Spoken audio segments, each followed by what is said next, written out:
Hello everyone. Today's topic is business cycle. So business cycleன்றது என்னன்னு understand பண்ணிக்கணும்னா birth சைக்கிளை பற்றி நம்ம தெரிஞ்சுக்கணும். நாம் இப்போ பிறக்கிறோம் இறக்குறோம். இதுக்கு நடுவில் பார்த்திங்கன்னா நிறைய அப் அண்ட் டவுன்ஸ் வந்திருக்கும். ஒரு சில விஷயங்கள் நம்ம ரொம்ப நல்லா பண்ணியிருப்போம், ஒரு சில விஷயங்களை நம்ம ரொம்ப மட்டமாக பண்ணியிருப்போம். திரும்பி நம்ம அதுலேருந்து ஓவர் கம் ஆகி திரும்பி நல்லா பண்ண ஆரம்பிச்சிருப்போம், திரும்பி கீழே வந்திருப்போம். ஸோ இதுதான் நம்மளோட லைஃப். அதாவது வாழ்க்கைனா மேடு பள்ளம் இருக்க செய்யுன்ற மாதிரி பிஸ்னஸ் சைக்கிள்னாலும் மேடு பள்ளம் இருக்கும். ஸோ ஒரு பிஸ்னஸ் ஸ்டார்ட் பண்ணுறாங்களா, ஃபஸ்ட்டு ஸ்டார்ட் பண்ணப்போ நல்லா கொஞ்சம் கொஞ்சமாக மேலே போக ஆரம்பிச்சிருக்கும். சூப்பராக சேல்ஸ் ஆகும், சூப்பராக எல்லாமே நடந்துகிட்ருக்கும், நல்ல ரீச் கிடைக்கும். ஆனால் டக்குன்னு பார்த்திங்கன்னா ஒரு சர்டைன் இயருக்கு அப்புறம் கீழே வந்துடும். ஒரு எக்ஸாம்பிளுக்கு சொல்லணும்னா ஒரு சில மொபைல்ஸ் எடுத்துக்கலாம். ஸோ இந்த டச் மொபைல்ஸு, பட்டன் மொபைல்ஸ்லாம் இருக்குல்ல. ஸோ ஃபர்ஸ்ட் வந்து மொபைல் இன்ட்ரோ பண்ணப்போ இந்த பட்டன் மொபைல்ஸ்க்கு அவ்வளோ ரீச் இருந்துச்சு.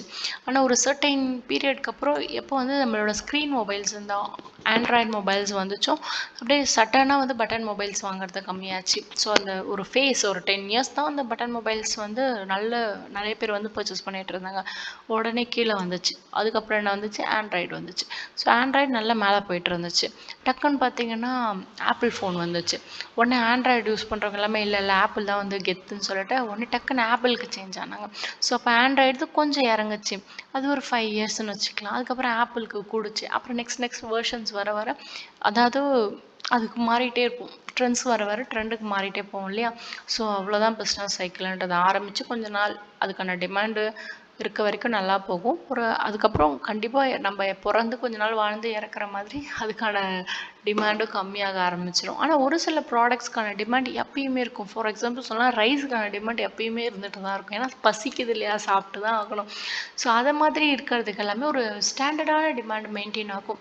ஸோ அதோட லைஃப் சைக்கிள் வந்து அவ்வளோ சீக்கிரத்தில் சாகாது. So what is mean by business cycle? Business சைக்கிள்ன்றது வந்து அப் அண்ட் டவுன்ஸ் வந்து இருக்கும். எக்கனாமிக்கல் ஆக்டிவிட்டியை டிபெண்ட் பண்ணியிருக்கும். ஃபார் எக்ஸாம்பிள் வந்து நிறைய ப்ராடக்ட்ஸ் வந்து கோவிட் டைமில் புதுசாக ஸ்டார்ட் பண்ணுறாங்கன்னா நம்ம யாராலையுமே அதை வந்து அஃபோர்ட் பண்ணி வாங்க முடியாது. ஏன்னா நம்மளுக்கு டெய்லி லைஃப்பை ரன் பண்ணிட்டு போகிறதுக்கே காசு இல்லை. எங்கேருந்து நம்ம ப்ராடக்ட்ஸை வாங்க முடியும் சொல்லுங்கள் பார்க்கும். ஸோ அந்த டைமில் வந்து ஸ்டார்ட் பண்ணியிருந்தால் கண்டிப்பாக அது லாஸில் தான் முடிஞ்சிருக்கும். இது வந்து ஒரு நார்மலாக ஒரு இன்ஃப்ளேஷன் டைமில் ஸ்டார்ட் பண்ணால் நம்ம கையெல்லாம் பணம் இருக்கும், நம்ம ஜாலியாக போய் வாங்கி சாப்பிட்டுட்டு இருப்போம், வாங்குவோம், ஜாலியாக கொண்டாடுவோம். ஸோ அந்த டைமில் ஸ்டார்ட் பண்ணுறோன்னா அவனோட பிஸ்னஸ் வந்து அப்பில் போயிடும். ஸோ இதுதான் எக்கனாமிக்கல் ஆக்டிவிட்டீஸ். அதே மாதிரி இன்னொன்று சொல்லணும்னா இப்போ ஒரு வார் டைமாக இருக்குன்னா வார் டைமில் ஃபுட்டு கிடைக்கிறதே கஷ்டமாக இருக்கும், காசு கிடைக்கவே கஷ்டமாக இருக்கும். ஸோ அந்த டைமில் நம்ம யாருமே பெருசாக எந்த விஷயத்தையும் வாங்கணும்னு ஆசைப்பட மாட்டோம். உயிர் வாழ்ந்தால் போதுன்ற ஒரு மைண்ட் செட்டில் இருப்போம். ஸோ அந்த டைமில் ஒரு பிஸ்னஸ் ஸ்டார்ட் பண்ணுறோன்னா கண்டிப்பாக அதுவும் நஷ்டமாக தான் போகும். ஸோ இந்த மாதிரியான டைம்ஸாலேயுமே ஒரு பிஸ்னஸ் சைக்கிள்ன்றது பாதிக்கப்படும். இப்போ வந்து கோவிடில் பார்த்திங்கன்னா இந்த சானிடைசர், மாஸ்க் விற்கிறவன் இவன்லாம் வந்து நல்லா விற்க ஆரம்பித்தான். இவனுக்கெல்லாம் செம்ம ரீச்சு. அவன்லாம் வந்து அப்பில் போக ஆரம்பித்தான். இதுவே வந்து அந்த டைமில் போய் நம்ம ஒரு வாஷிங் மிஷின் வாங்க போவோமா, இல்லைனா ஒரு ஃப்ரிட்ஜ் வாங்க போவோமா. ஸோ அவளாம் என்னன்னா கீழே இறங்க ஆரம்பிச்சிட்டான். ஸோ அதான் ஒரு சர்டைன் டைமு, அந்த டைமில் வந்து எப்படி வந்து எக்கனாமிக்கல் ஆக்டிவிட்டீஸ் இருக்குது, பேண்டமிக் இருக்கா, வார் டைமா, இதெல்லாம் பார்த்து தான் வந்து ஒரு பிஸ்னஸ் சைக்கிள் ஆக்சுவலாக வந்து ஓடும். ஸோ இது எப்படின்னா மெஷர் பண்ணலன்னா ஜிடிபி தான், கிராஸ் டொமஸ்டிக் ப்ராடக்ட்ஸ். இதை பற்றி நான் ஆல்ரெடி வீடியோ போட்டிருக்கேன், நான் டிஸ்கிரிப்ஷன் லிங்க் கொடுக்குறேன், மறக்காமல் செக் பண்ணி பாருங்கள். அப்போ தான் ஜிடிபி என்னன்னு ஒரு ஐடியா உங்களுக்கு கிடைக்கும். நெக்ஸ்ட் வந்து it repeat in a cycle manner, not random. ஓகேங்களா. ஸோ இது வந்து ஆக்சுவலாக ரிப்பீட் ஆகிட்டே இருக்கும். எல்லா பிஸ்னஸ்க்குமே இது ரிப்பீட் ஆகிட்டு இருக்கும். ஸோ டெஃபனிஷன் பார்த்தீங்கன்னா a business cycle is the recurring pattern of expansion and contraction in and business. So எக்ஸ்பான்ஷனாக மேலே போயிட்டுருக்கிறது, கான்ட்ராக்ஷனாக கீழே போனது திரும்பி மேலே கொண்டுட்டு வர்றது தான். சரிங்களா. ஸோ இதெல்லாமே வந்து ரெக்யூரிங் பேட்டர்ன், திரும்பி நடக்கக்கூடிய ஒரு பேட்டர்ன் தான். நெக்ஸ்ட் இதில் வந்து 4 phases இருக்கும். ஃபர்ஸ்ட் வந்து எக்ஸ்பான்ஷன். ஸோ ஒரு பிஸ்னஸ் ஸ்டார்ட் பண்ணோன்னே செம்ம க்ரோத் இருக்கும், நல்ல இன்கம் இருக்கும், நிறைய ஜாப் இருக்கும், நல்ல ப்ரொடக்ஷன் போகும், நிறைய பேர் வந்து இன்வெஸ்ட் பண்ணுவாங்க. இதெல்லாமே எக்ஸ்பான்ஷன். ஸ்டார்ட் பண்ண புதுசு எப்பயுமே அப்படி தான் இருக்கும். கல்யாணம் புதுசில் எல்லோரும் சந்தோஷமாக இருக்க மாதிரி தான். ஸோ ரியல் எக்ஸாம்பிள் பார்த்திங்கன்னா இந்தியா வந்து ஐடி பூம் வந்து எவ்வளோ வேகமாக வந்து ரீச் ஆச்சு. இந்த 2003லேருந்து 2007 செம்ம ரீச். ஐடி மாப்பிளனாலே இவ்வளோ போகணும், இவ்வளோ காசு அவன் சம்பாதிக்கிறான், இப்படி தான் அவங்க லைஃப் செட்டில்டு அப்படின்ற மாதிரி ஒரு மின்மங்கள் இருந்துச்சு. அது ஒரு சில வருடங்கள். இப்போ நிறைய பேர் ஐடியிலேருந்து டக்குன்னு லே அவுட் பண்ணுறாங்க இல்லையா. ஸோ அதுவுமே இப்போ ஐடி மாப்பிள்னா கொஞ்சம் பயம் இருக்குது. நெக்ஸ்ட் வந்து பீக், சரி பீக்கில் இருக்கும். நம்ம ப்ரொடக்ஷன் பண்ணுறோம்ல, அது பத்தவே பத்தாது, அந்தளவுக்கு டிமாண்ட் இருக்கும். ஸோ நம்மளால் சப்ளை கொடுக்கவே முடியாது. நம்ம ஒரு 100 தான் வந்து ரெடி பண்ணியிருக்கோம் சப்ளை பண்ணுறதுக்குன்னா அங்கே 10,000 டிமாண்ட் இருக்கும். ஸோ அதை தான் பீக்குன்னு சொல்லுவாங்க. ஸோ எக்கனாமிக்கல் அட்டின் ஹையஸ்ட்டாக இருக்கும். டிமாண்ட் ரொம்ப அதிகமாக இருக்கும் சப்ளைவை கம்பேர் பண்ணும்பொழுது. So housing market before 2008 crisis, 2008 கிரைசிஸ்க்கு முன்னாடி அவ்வளோ ஒருத்தரும் வந்து செம்ம ரீச். இந்த ஃப்ளாட்டாக போட்டு வித்த டைம் அதெல்லாம். நாங்களே ஒரு 2-3 ஃப்ளாட் வாங்கிடுறோம் பார்த்துக்கோங்களேன். நெக்ஸ்ட் வந்து கான்ட்ராக்ஷன் ஆர் ரெக்ரெஷன் சொல்லுவாங்க. So drop in income. So ஆட்டோமேட்டிக்காக வந்து ஒரு நல்ல மேலே போயிட்டுருக்குன்னும்போது கண்டிப்பாக அது கீழே விழுந்து தான் ஆகணும். நீங்கள் ஒரு விஷயம் எல்லாம் எவ்வளோக்கு எவ்வளோ மேலே போகிறோமோ அவ்வளோக்கு எவ்வளோ ரெடியாக இருக்கணும். கீழே விழுவோம், அடி அந்த அளவுக்கு பலமாக படும்னு ஒரு டயலாக் இருக்குல்ல. ஸோ அதான் கான்ட்ராக்ஷன் பீரியடில் வந்து இன்கம் கொஞ்சம் கொஞ்சமாக கம்மியாகும். ஜாப்ஸ் வந்து லே அவுட் பண்ணுவாங்க. முன்னாடி ஜாப் ஆப்பர்ச்சுனிட்டி இருந்துச்சுன்னா ஜாப்லாம் வந்து கட் பண்ணி விடுவாங்க. ஸ்லோ டவுன் ஆகும் எக்கனாமிக்ஸ், இந்த COVID-19 ஆன மாதிரி. நெக்ஸ்ட் வந்து த்ராட்னு சொல்லுவாங்க. ஸோ ரொம்ப லோவஸ்ட் பாயிண்ட்டுங்க. எக்கனாமிக் வந்து திரும்பி ரெக்கவர் ஆகணும். திரும்பி கீழே விழுந்து படுத்து திரும்பி கொஞ்சம் கொஞ்சமாக எழுந்து நடக்க ஆரம்பிக்கணும். ஸோ எண்ட் ஆஃப் த லாக்டவுனுக்கு அப்புறமேட்டா நம்ம கொஞ்சம் கொஞ்சமாக ரெக்கவர் ஆகணும் இல்லையா. ஸோ அது வந்து ஒரு பெஸ்ட் எக்ஸாம்பிள்னு சொல்லலாம். ஸோ இதெல்லாம் வந்து phases of business cycle. So why do business cycle happen? என்ன தான் ஆகுது பிஸ்னஸ் சைக்கிள்னு பார்த்தீங்கன்னா, கன்சியூமரோட கான்ஃபிடென்ட்டுங்க. அவங்க நிறைய பை பண்ணாங்கன்னா நம்மளோட பூமில் இருக்கும், அதாவது மேலே மேலே போயிட்டுருக்கும். அவங்க திடீர்னு அவங்க பை பண்ணுறதை நிறுத்தினாங்கன்னா கீழே போயிடும், கீழே விழுந்துருவோம். நெக்ஸ்ட் வந்து இன்ட்ரெஸ்ட் ரேட்டுங்க. ஆர்பிஐ வந்து இன்ட்ரெஸ்ட் ரேட் கம்மி பண்ணாங்கன்னா நம்ம நிறைய லோன்ஸ் எடுப்போம். இதுவே இன்ட்ரெஸ்ட் ரேட் அதிகமாக்குனாங்கன்னா நம்ம கையில் இருக்க காசு கூட போட்டு இன்ட்ரெஸ்ட் அதிகமாச்சுன்னு நம்மளுக்கு லாபம்னு நம்ம போட்டுருவோம். ஸோ காசு லோன் எடுக்கும்போது நம்ம நிறையா வாங்குவோம், பீக்கில் இருக்கும்.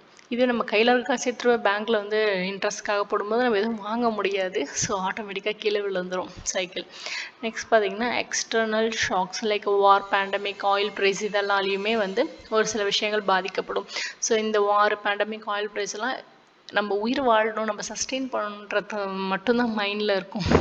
ஸோ அந்த டைமில் போய்ட்டு எதுவுமே நம்ம வாங்க மாட்டோம். அந்த டைமில் ஸ்டார்ட் பண்ணுறது எல்லாமே மோஸ்ட்டாக லாஸில் தான் முடியும். நெக்ஸ்ட் பார்த்திங்கன்னா பிஸ்னஸ் இன்வெஸ்ட்மெண்ட். ஸோ அதுவுமே ஃப்ளக்சுவேஷனாக இருக்கும். நல்ல இன்வெஸ்ட்மெண்ட் இருந்துச்சுன்னா அந்த இடத்துல நல்ல லாபம் இருக்குன்னு அர்த்தம். ஸோ நிறைய பேர் அதை வந்து கன்சியூம் பண்ணுறாங்கன்னு அர்த்தம். இதுவே இன்வெஸ்ட்மெண்ட் கம்மியாகும் பொழுது கண்டிப்பாக அதை யாருமே வாங்க மாட்டாங்க. ஸோ சீக்கிரமாக அது டெத் ஆக போகுது அப்படின்னு சொல்லிட்டு எல்லாருமே தெரிஞ்சுக்கலாம். நெக்ஸ்ட் கவர்மெண்ட் பாலிசிஸ் பார்த்திங்கன்னா அதுவுமே அஃபெக்ட் பண்ணும் டிமாண்ட் அண்ட் சப்ளைஸஸை.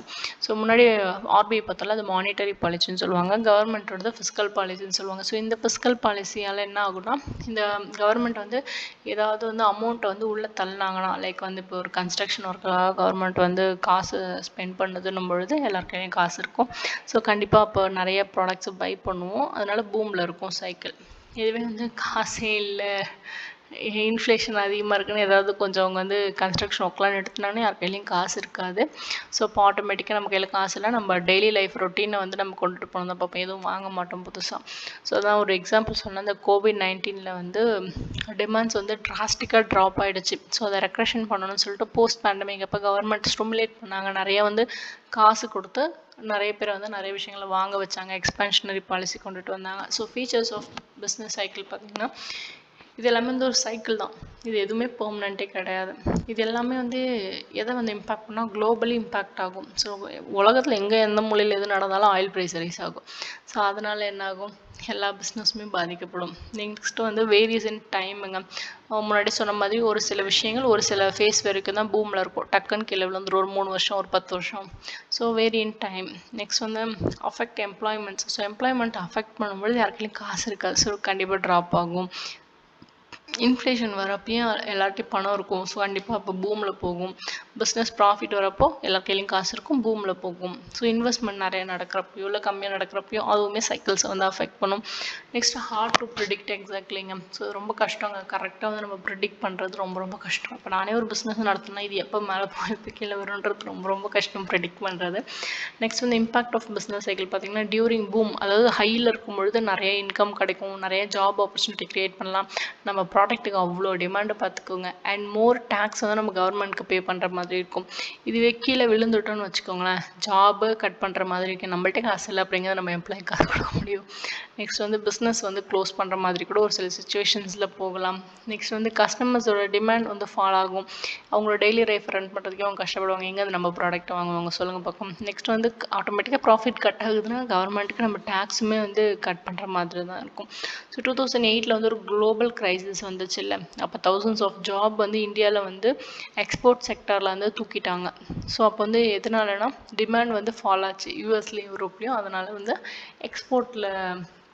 எக்ஸ்போர்ட்னாலே ஏற்றுமதி தானே, இந்த நாட்டிலலாம் கம்மியாகும்போது ஆட்டோமேட்டிக்காக வந்து அதில் இருந்து உங்களோட வேலைலாம் பறி போக ஆரம்பிச்சிருச்சு.